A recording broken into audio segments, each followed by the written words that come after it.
শীতকালে ড্রাই আইসের সমস্যা খুব কমন। ড্রাই আইস হলে চোখে জ্বালা ভাব বাড়ে, রোদে চোখ খোলা যায় না, ঘন ঘন চোখের পাতা পড়ে। এই সমস্যা এড়াতে চোখে লুব্রিকেটিং আই ড্রপ ব্যবহার করতে পারেন।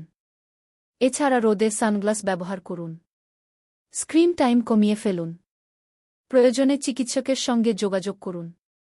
2 শীতে রোদের তেজ কম থাকলেও ইউভি রশ্মি কিন্তু সারা বছরের মতোই ক্ষতিকর। সূর্যের অতিবেগুনি রশ্মি চোখের রেটিনা ও কর্নিয়ার ক্ষতি করে। ল্যাপটপ, মোবাইলের স্ক্রিন চোখ রাখলে যতটা ক্ষতি হয়, একই ক্ষতি হয় সূর্যের আলোতেও। তাই রোদে বেরোলে সানগ্লাস মাস্ট। 3 শীতকালে যে কোনো সংক্রমণের ঝুঁকি বেড়ে যায়। ভাইরাল কনজেক্টিভাইটিস হওয়ার ঝুঁকিও থাকে।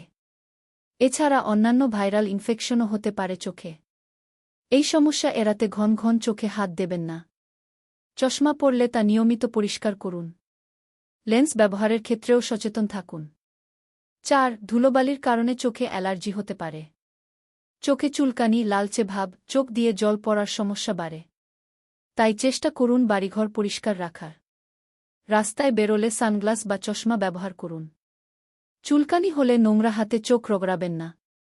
এছাড়া অ্যান্টি অ্যালার্জি আই ড্রপ ব্যবহার করতে পারেন। 5 চোখে ঠান্ডা জলের ঝাপটা দিতে পারেন। এছাড়া vitamin A, C, E, zinc ও লুটেইন সমৃদ্ধ খাবার খান।